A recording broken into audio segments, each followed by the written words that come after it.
Hello everyone, कैसे हैं आप लोग।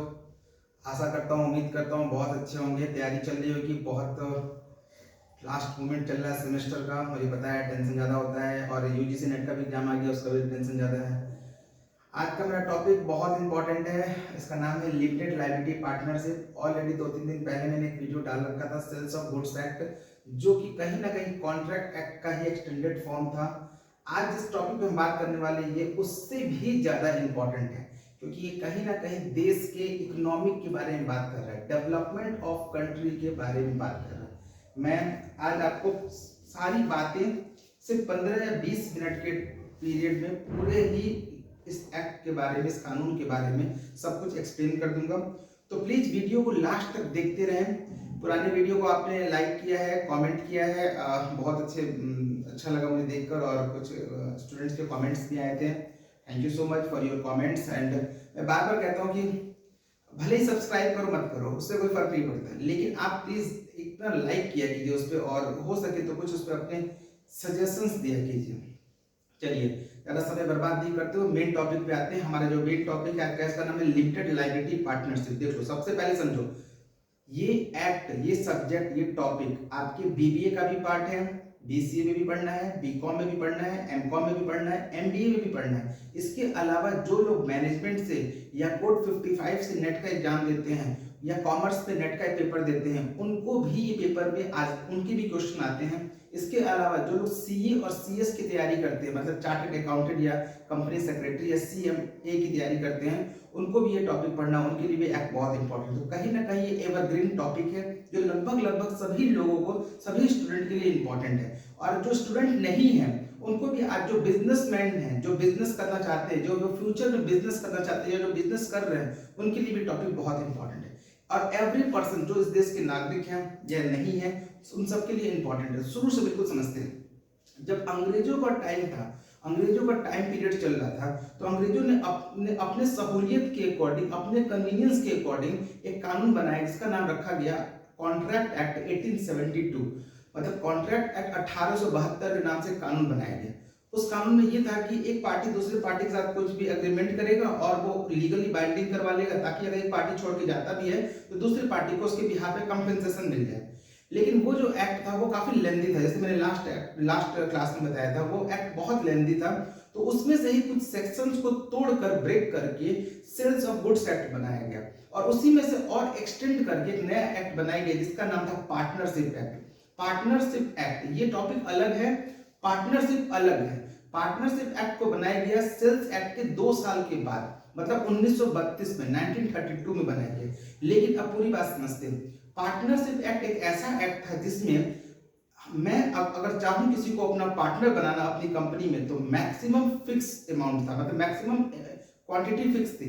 मतलब कम से कम 2 पार्टनर तो होने ही चाहिए, मतलब मैं और सामने वाला कोई पर्सन, किसी कंपनी को स्टार्ट करने के लिए। लेकिन जो पुराना कानून था उसमें यह था कि आप मैक्सिमम 50 लोगों को पार्टनर बना सकते हैं। अब जरा सोचिए आप लोग कि अगर सिर्फ आपकी कंपनी में 50 लोगों का ही इन्वेस्टमेंट हो और 50 लोग ही पार्टनर बनेंगे, तो कैसे आपकी कंपनी आगे ग्रो कर पाएगी। मतलब कि 50 लोग ही इन्वेस्टमेंट कर रहे हैं। तो ये एक लूपहोल थी, एक कमी थी पुराने एक्ट में। दूसरी इंपॉर्टेंट बात, पुराने कानून में ये भी कमी था पार्टनरशिप वाले में, कि आप अपना पार्टनरशिप किसी माइनर के साथ भी कर सकते हैं। मान लो 4-5 साल के छोटे छोटे बच्चे हैं, मैं उनके पास जाता हूँ और बोलता हूँ मेरे पार्टनर बन जाओ, और मैं उनके नाम से पैसा कमाना शुरू कर देता हूँ। ये भी इलीगल था, ये भी, इसके अंदर लूपहोल थे। और सबसे इंपॉर्टेंट बात, पार्टनरशिप में ये जरूरी नहीं था कि रजिस्ट्रेशन कराना पड़ेगा, वहां लीगली बाइंडिंग की कोई इसकी जरूरत नहीं पड़ती थी पार्टनरशिप में। मतलब आपका मन करेगा तो जाओ, अपना एग्रीमेंट कराओ और किसी को पार्टनर बना लो। मैं किसी गांव में जाऊंगा, 10 साल का छोटा बच्चा उठाऊंगा, किसी 10 साल के लड़के को उठाऊंगा या लड़की को उठाऊंगा और बोलूंगा मेरे पार्टनर बन जाओ, और 30-40 लोगों को पार्टनर बना दिया और बोगस कंपनी स्टार्ट कर दिया, मतलब नल जीरो कंपनी, जो सिर्फ डॉक्यूमेंट्स पे होता है, वो कंपनी स्टार्ट करके देश की इकोनॉमिक में क्या करते हैं, कहीं ना कहीं नॉर्मल बात में कहते हैं चूना लगाते हैं, मतलब इस देश को लूटने का काम करते हैं। वही इस पुराने पार्टनरशिप एक्ट में था। तो उसमें बहुत सारी कमियां थी, बहुत सारे लूपहोल थे। इसीलिए गवर्नमेंट को लगा कि देखो ऐसे काम से चलेगा नहीं, तो गवर्नमेंट ने उसी पुराने एक्ट को, पार्टनरशिप एक्ट को क्या किया, खत्म कर दिया। एक तो उसमें लीगली बाइंडिंग ही नहीं था, एक पार्टनरशिप आप बच्चों के साथ कर रहे हैं। दूसरी बात सबसे इंपॉर्टेंट, कि अगर आप पार्टनरशिप कर भी रहे हैं तो आपके मैक्सिमम 50 लोगों के साथ कर पा रहे हैं। तो वहां पे बहुत सारे लूपहोल मिल गए थे। उन्हीं लूप होल को ठीक करने के लिए सरकार थोड़ा लेट से जागी, लेकिन ठीक समय पे जाग गई थी। गवर्नमेंट को लग गया था कि इस एक्ट को अगर नहीं हटाया जाएगा तो बहुत मुश्किल में पड़ सकते हैं हम लोग, तो उसी को रिप्लेस करके नया कानून बनाया गया जिसका नाम रखा गया लिमिटेड लायबिलिटी पार्टनरशिप। मतलब इसमें क्या है, लिमिटेड है, लायबिलिटी भी है, जो है कि जो आपकी लायबिलिटीज है जो आपकी वो क्या हो गई, लिमिटेड हो गई, और नाम बिल्कुल सेम रहेगा, पार्टनरशिप एक्ट 2000। ये एक्ट जो था वो बनाया गया 2008 में, लेकिन ये फोर्स में आया था कब, 31 मार्च को। कब आया था, 31 मार्च, 31 मार्च 2009 को। बनाया कब किया था, बना कब था, 2008 में, और फोर्स में कब आया था, 31 मार्च 2009 को। ठीक है, इसके अंदर टोटल 81 सेक्शन है और 14 चैप्टर है और 4 शेड्यूल है। कुछ बातों को समझ लीजिए, पूरा एक्ट पढ़ना 20 मिनट में आसान नहीं होता, उसके लिए आपको फुल लेंथ की मेरी क्लास लेनी पड़ेगी, लेकिन इस क्लास में भी आपको मैं वो सारे टॉपिक कवर कराऊंगा अभी 15-20 मिनट के अंदर, जो आपके लिए बहुत इंपॉर्टेंट है, किसी भी एग्जाम में वो क्वेश्चन पूछा जाता है। लेकिन ध्यान से समझो, इस एक्ट में टोटल कितने सेक्शन हो गए, 81 सेक्शन है। कुछ सेक्शन हटा भी दिए गए हैं, लेकिन फिर भी 81 सेक्शन है। 14 चैप्टर्स में डिवाइड किया गया, सोचो कितना डिफिकल्ट एक्ट हुआ होगा, और इसमें टोटल 4 शेड्यूल्स हैं। इस बात को समझने के लिए आप मेरे पुराने किसी वीडियो में जाकर देख लेना, जहां पे लिखा हो कि हाउ टू स्टडी एक्ट, वहां पे आपको पता चल जाएगा कि शेड्यूल क्या होता है, चैप्टर क्या होता है और सेक्शन क्या होता है। फिलहाल हम यहाँ से भी आगे बढ़ते हैं, देखो लाइन से समझते चलते हैं। सेक्शन 2 से स्टार्ट करते हैं, जो कि सेक्शन 1 कहता है कि ये जो एक्ट है वो ऑल ओवर इंडिया में अप्लीकेबल है। कुछ क्वेश्चन मेरे पास लास्ट टाइम पे आया था कि आप सर कहते हैं कि एक्ट होल ऑफ इंडिया में अप्लीकेबल है, इसका क्या मतलब है। देखो, पहले जब जम्मू कश्मीर के 370 तक चल रहा था, तो उसमें क्या था कि कुछ ऐसे कानून थे जो जम्मू और कश्मीर में अप्लीकेबल नहीं थे, लेकिन जब वहां से 370 हट गया, वो आर्टिकल वहां से बाहर हो गया और जम्मू कश्मीर को यूनियन टेरिटोरीज में डिवाइड कर दिया गया।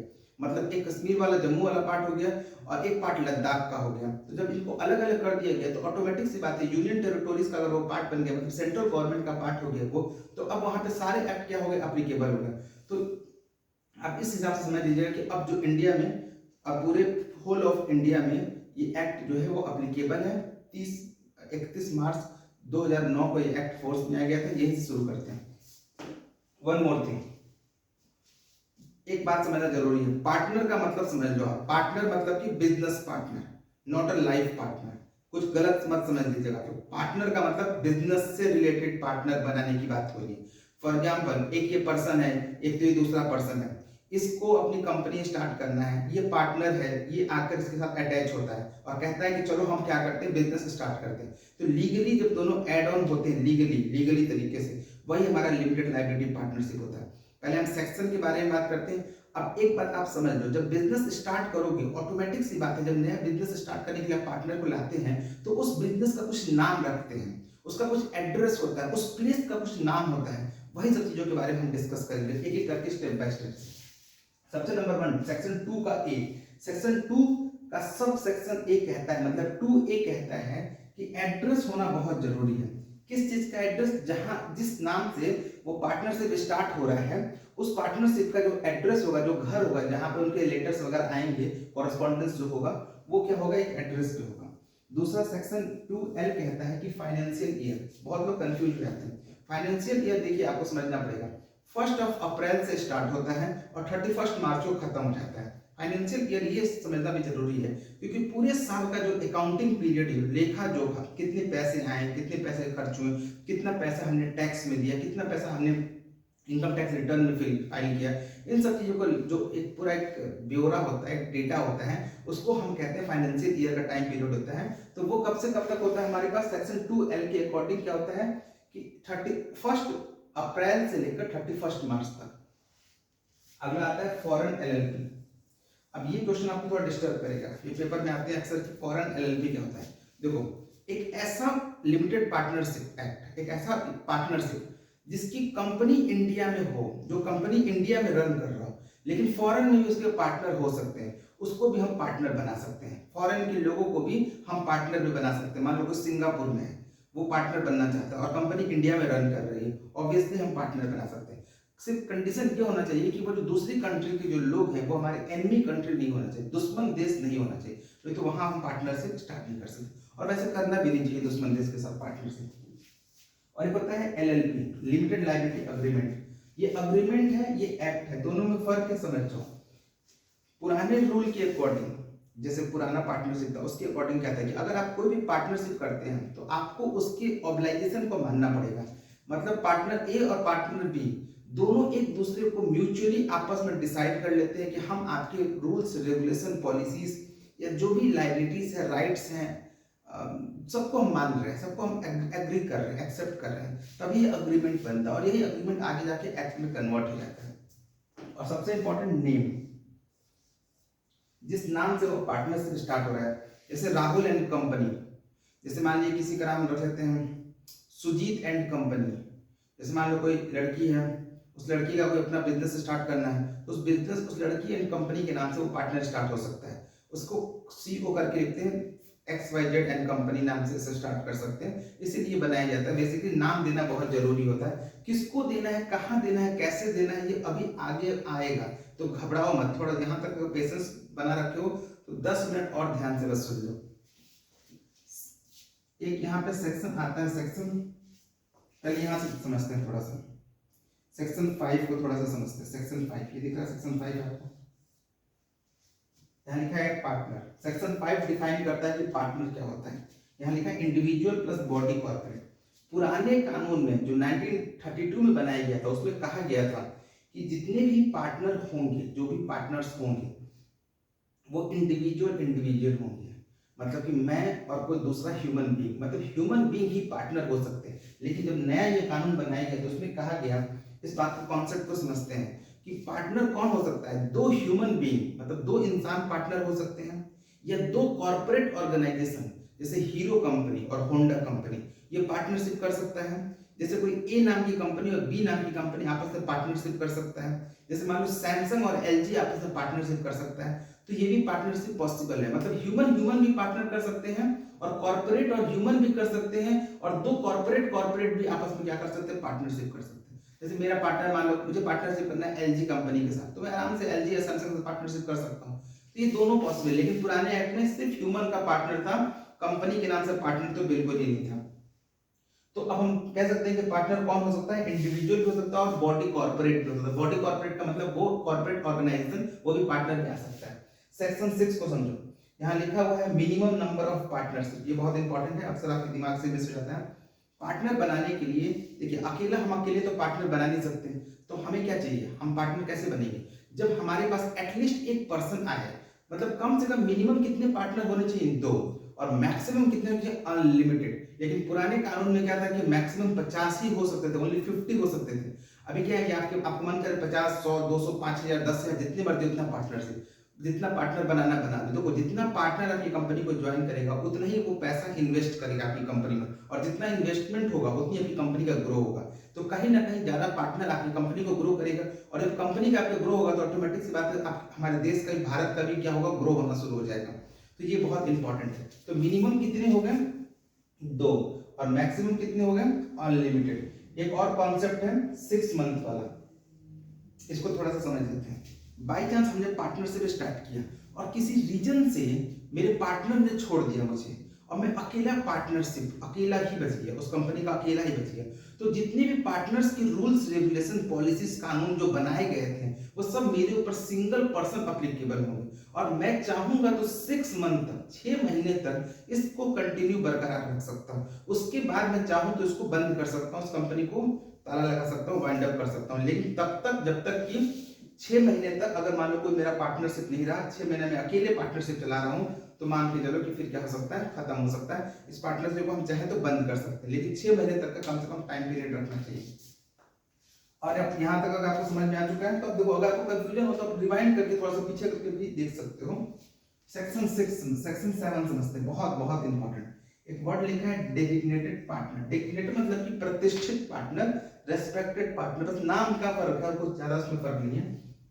तो कम से कम कितने पार्टनर हो सकते हैं, 2, और पार्टनर बनने के लिए कुछ एलिजिबिलिटी भी जरूरी होता है। नंबर 1 जो एलिजिबिलिटी वो यही है कि 2 पार्टनर में से एक पार्टनर भारत का होना चाहिए। अगर मान लीजिए आपकी कंपनी में 2 पार्टनर हैं तो एक पार्टनर कहाँ का होना चाहिए, चाहे 10 पार्टनर है तो कहाँ, कोई उससे फर्क नहीं पड़ता है, एक पार्टनर इंडिया का होना चाहिए।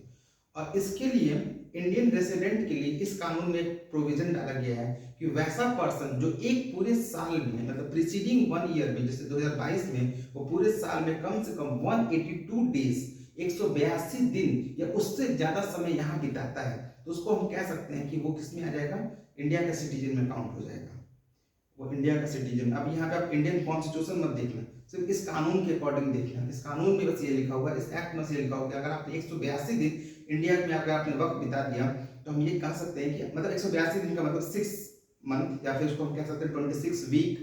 तो अगर आपने उतना समय बिता दिया तो हम कह सकते हैं क्या कि अब आप क्या हो चुके हो, पार्टनरशिप के लिए एलिजिबल हो चुके हो, आप इंडियन सिटीजन बन गए हो इसके अकॉर्डिंग, ठीक है।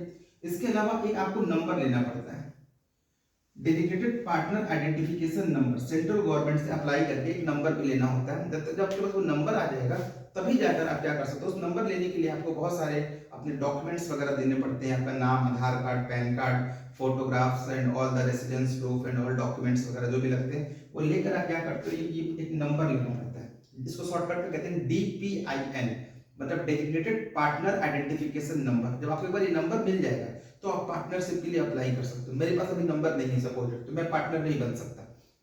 पार्टनर बनने के लिए मेरे को उस नंबर की सख्त जरूरत होती है, बिना नंबर के तो पार्टनर बन ही नहीं सकते। इसके अलावा भी कुछ कंडीशन होता है पार्टनर बनने के लिए कि वो पर्सन बैंकक्रप्ट नहीं होना चाहिए, वो पर्सन पागल या दिवालिया नहीं होना चाहिए, इनसॉल्वेंसी बिल्कुल नहीं होनी चाहिए, सॉल्वेंट पर्सन नहीं चाहिए वहां पर, दिवालिया जिसका पहले ही बैंकक्रप्सी हो गया वो नहीं चाहिए, अनसाउंड पर्सन बिल्कुल नहीं चाहिए, 18 साल से ऊपर का एज वाला पर्सन होना चाहिए, तब जाकर वो पार्टनरशिप में काउंट होगा। और दूसरी बात कि वो खुद से कंसेंट दिखाए कि yes I am agreed for a partner, तब जाके वो पार्टनरशिप में काउंट होना शुरू हो जाएगा। तब इसी को कहते हैं डेजिग्नेटेड पार्टनर, यही सब पार्टनरशिप स्टार्ट होता है। अब जो सेक्शन 8 है लायबिलिटीज, एक बार आप पार्टनर बन गए उस कंपनी के तो आपके ऊपर भी जितनी लायबिलिटीज होंगी वो आपको सारी की सारी लायबिलिटीज पूरी करनी पड़ेगी, जिम्मेदारी जो है वो आपको पूरी करनी पड़ेगी। अगला टर्म आता है चेंज पार्टनर।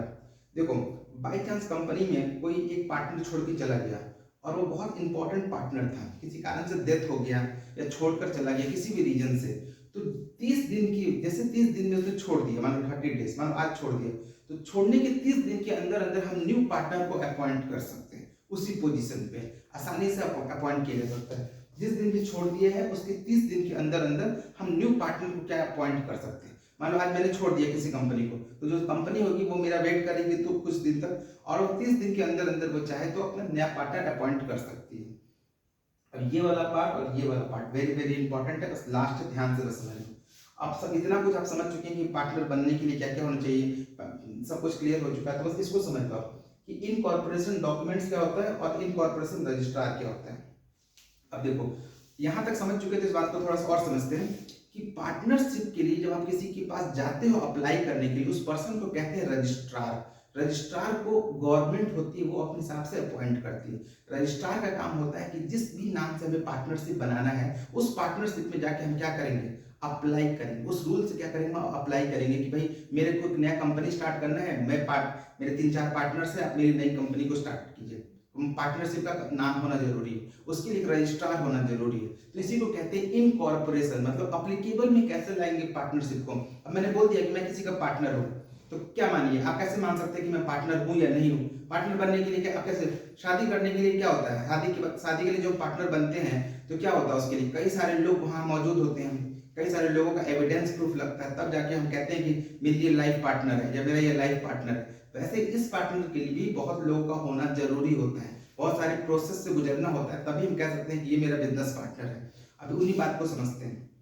तो जो भी कंपनी स्टार्ट हो रही है या जो भी पार्टनरशिप स्टार्ट होने वाला है, लिमिटेड लायबिलिटी पार्टनरशिप, उसके लिए क्या होता है कि कुछ आपको डॉक्यूमेंट्स चाहिए होते हैं, ध्यान से समझिएगा। सबसे पहले कि 2 इंसान, पार्टनर के लिए 2 लोग होना बहुत जरूरी है। दूसरा फीस मतलब कि पैसा, क्योंकि अब आप अप्लाई तो करोगे, शादी के लिए भी तो अप्लाई करते हो, पार्टनरशिप के लिए पंडित जी को पैसा देते हो, कोर्ट में पैसा देते हो, जो शादी करवाता है वो भी पैसा लेता है, तो आपको फीस देना पड़ेगा। और इन फीस को लेकर, वो फॉर्म को लेकर और 2 आदमी को लेकर, मैं और सामने वाला आदमी को लेकर, 2 लोग को लेकर हम लोग किसके पास जाते हैं, रजिस्ट्रार के पास जाते हैं। रजिस्ट्रार रजिस्ट्रेशन करने का काम करता है। रजिस्ट्रार अपने ऑफिस में बैठा होगा, जैसे यहाँ पे नोएडा में गौतम बुद्ध नगर में रजिस्ट्रार होगा, हम उनके पास जाएंगे, उनके पास जाके अप्लाई करेंगे, और अप्लाई करने के लिए अगर मेरे पास टाइम बाई चांस नहीं है, मेरे पास वक्त नहीं है, तो हम अपने जगह पे अपने रिप्रेजेंटेटिव को भी भेज सकते हैं, किसी एडवोकेट को भेज सकते हैं, किसी सीए को भेज सकते हैं, जो चार्टर्ड अकाउंटेंट होता है उनको भेज सकते हैं, कोई सीएस है, कंपनी सेक्रेटरी, उसको भेज सकते हैं, या अपने किसी लीगल रिप्रेजेंटेटिव को हम वहाँ पे भेज सकते हैं कि sir on the behalf of that person वो लोग आ नहीं सकते हैं। मान लो कि वो लोग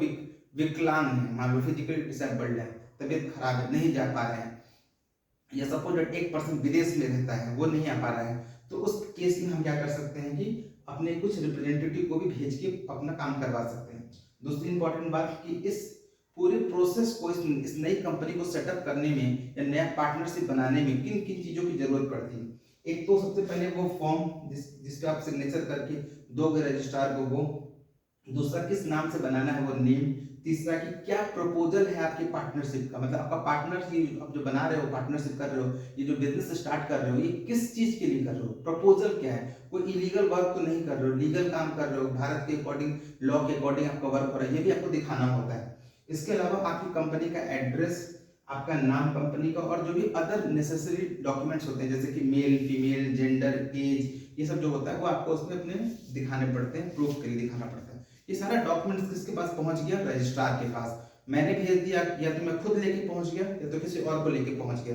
रजिस्ट्रार क्या करता है, उनको अच्छे से देखता है, सोचता है, समझता है। रजिस्ट्रार को लगता है कि बहुत सारे डॉक्यूमेंट सही हैं, तो वो क्या करेगा, सेक्शन 12 के अकॉर्डिंग क्या है कि वो उस पर सील लगाएगा, सील मतलब स्टैंप, मोहर लगा देगा उस फॉर्म पे, और उसके बाद वो एक सर्टिफिकेट इशू कर देगा कि आपकी कंपनी का पार्टनरशिप तैयार हो चुका, आपका ये सर्टिफिकेट है, अब आप इस पर अपना बिजनेस कर सकते हैं। लेकिन बाई चांस उसके पास अगर डॉक्यूमेंट सारे इकट्ठे नहीं हो पाए, कंपाइल नहीं हो पाए, तो उस केस में क्या होगा, उस केस में वो आपको 14 दिन का टाइम देगा। कितने दिन का टाइम देगा, 14 दिन का, 14 डेज का टाइम देगा, ठीक है, 14 डेज रजिस्ट्रार देगा, 14 डेज का टाइम कि 14 दिन में सारे डॉक्यूमेंट्स क्लियर कर लो और ला के सबमिट करो। और फिर अगर वो सब कुछ ओके हो गया तो देन वो सील लगा देगा, मोहर लग गया, सिग्नेचर हो गया, और एक सर्टिफिकेट एलएलपी के नाम से इशू हो गया। उस कंपनी का नाम, उसमें कितने लोग पार्टिसिपेट है वो नेम, और ऑल द थिंग जो भी नेसेसरी उसमें टर्म्स होते हैं वो लिख के आपको सर्टिफिकेट मिल जाएगा, और अब आप क्या कर सकते हो, बिजनेस अपना स्टार्ट कर सकते हो।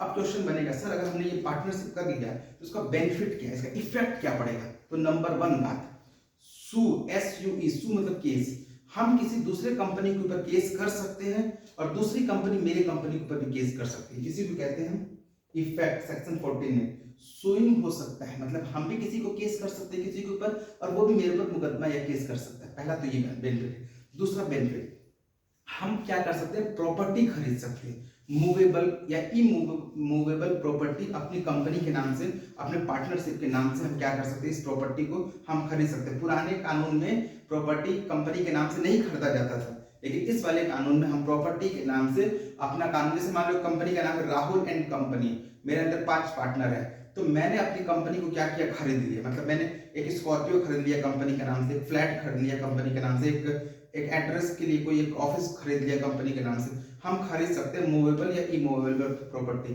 इसके अलावा बैंक से लोन वगैरह भी ले सकते हैं, और जितने भी भारत में लीगल टर्म्स लॉ वगैरह हैं उनके अकॉर्डिंग हम काम कर सकते हैं। जैसे हम अपने यहाँ रिक्रूटमेंट कर सकते हैं, सिलेक्शन कर सकते हैं, रूल्स रेगुलेशन पॉलिसीज लगा सकते हैं, नए एम्प्लॉय को हायर कर सकते हैं। ये सारा प्रोसेस आसानी से चलेगा, इसलिए इस प्रोसेस को कहते हैं इफेक्ट करना।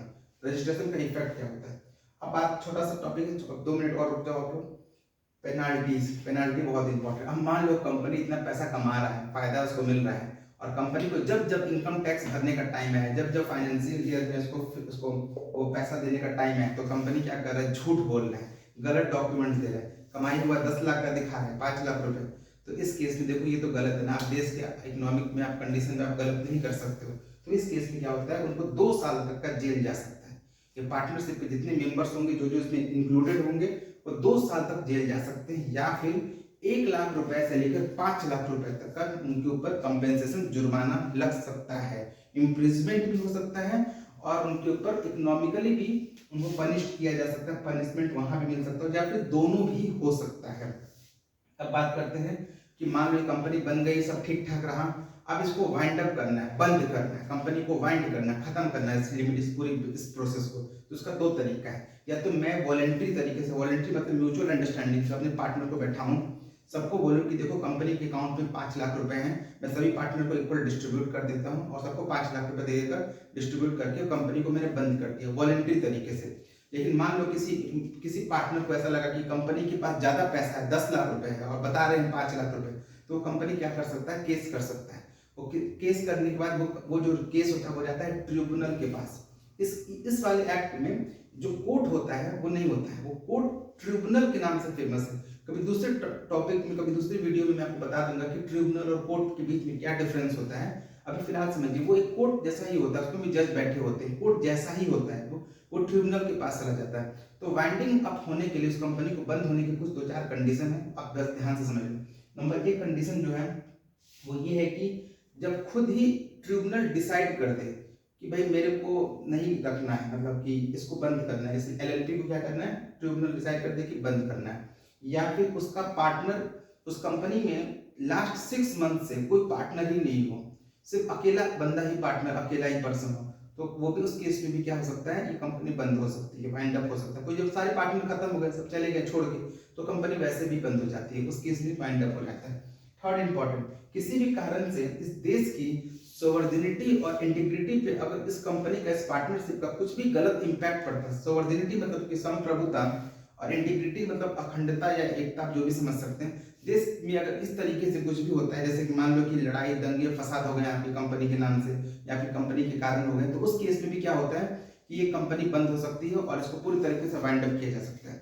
ये गलत है, देश के किसी भी तरीके से गलत इलीगल काम कर रहे हैं तो वहां से बंद हो सकता है। एक और बात है, लास्ट के 5 फाइनेंशियल ईयर में आपने हर बार झूठ बोला है, अपने इनकम टैक्स को दिखाने के लिए, अकाउंट्स को दिखाने के लिए हर बार डिफॉल्ट का काम कर रहे हो, हर बार झूठ बोल रहे हो, हर बार फेक डॉक्यूमेंट्स दिखा रहे हो, तो रजिस्ट्रार जो होगा जिसने पूरी रजिस्ट्रेशन किया आपकी कंपनी को, वो भी बोल देगा कि मैं इस कंपनी को बंद कर रहा हूँ, इसको वाइंड अप कर दीजिए, खत्म कर दीजिए, ये फेक है, पूरी तरीके से गलत काम कर रहे हैं। और सबसे लास्ट में, अगर किसी ट्रिब्यूनल को उसके ओपिनियन में, उसकी नजरों में खुद ही लग जाए कि इस कंपनी को बंद करने में भलाई है, इसमें सिर्फ और सिर्फ डेंजरस काम हो रहे हैं या कुछ भी गलत हो रहा है, तो अगर कोर्ट को खुद अपने हिसाब से लग जाए तो वो भी वहां से क्या करता है, बंद कर देता है। और सबसे लास्ट में वर्ड है पार्टनर एंड एजेंट।